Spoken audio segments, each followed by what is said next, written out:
Well, ladies and gentlemen, no, it's not a remake of Twins with Arnold Schwarzenegger and Danny DeVito. It's Freddie Hastings here. And Freddie, what an outstanding night of racing we've had, and congratulations, wonderful calling.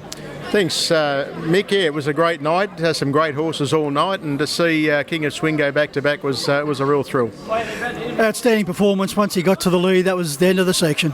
Pretty much. I mean, we sort of expected that once he found the top, he would just dictate, and that's exactly what he did. They didn't go dramatically quick through that middle half, and as a result, it was a case of he was just too good. Expensive Ego, but announced himself on the big stage. I know he won at Chariots 2 weeks ago, but he really announced himself as a potential Grand Circuit horse. Wolf's Ride went enormous as well. Huge. I mean, he's run home. His last 400 would have been off the clock.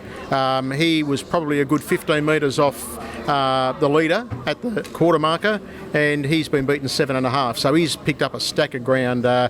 He was a real revelation, Wolf Stride, during the middle part of last year, and he's just come of age now. Hats off to Anthony, but right from the word go, he's had a big rap on this fellow, and Anthony's words have certainly been proven correct. Yeah, well, of course, he won the $1 million regional final here in May of last year, and I think that was when Anthony's, he was vindicated, because he always did have a big opinion of the horse. He's since campaigned with great success in Victoria and raced in some of the Group 1. So he's now racing the big time, and you can just see the horse is becoming a whole lot more hardier, and definitely will benefit by that hard Grand Circuit racing. It could have been a very disappointing carnival for David Moran, but he certainly picked up strongly with Expensive Ego, and then a little bit of icing on the cake, a brilliant win by Pat's Beachstorm in the Derby, and he's got a huge future. And I know David's very excited about this fella. Look, I listened to his post-race interview, and he was saying that this is nearly one of his favourite horses. Pat's Beachstorm, his win tonight was outstanding.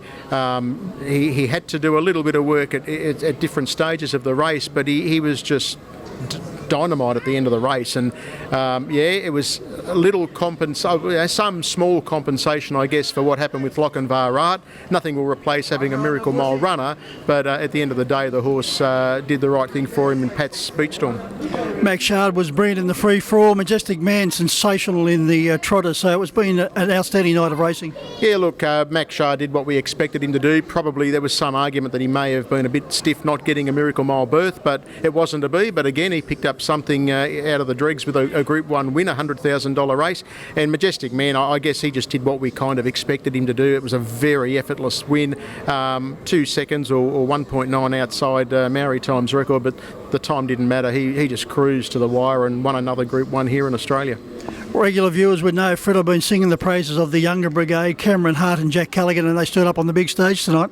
Well, what about that? The first few races, Leonard Kane won the first race. Then we had Cameron Hart, probably the steer of the night with Escalera. He was 3 pegs. He came one off, and I think he thought about going to the outside, and then he dived back to the inside, took the shortest way home, and then we had Jack Callaghan come out and win the Country Series final. So the first 3 races were won, you could definitely say, in my opinion, that the top 3 juniors in the state that drive at this track week in and week out, Leonard Kane, Jack Callaghan and Cameron Hart, just outstanding. The 2-year-olds put on a nice show too in the Sapling.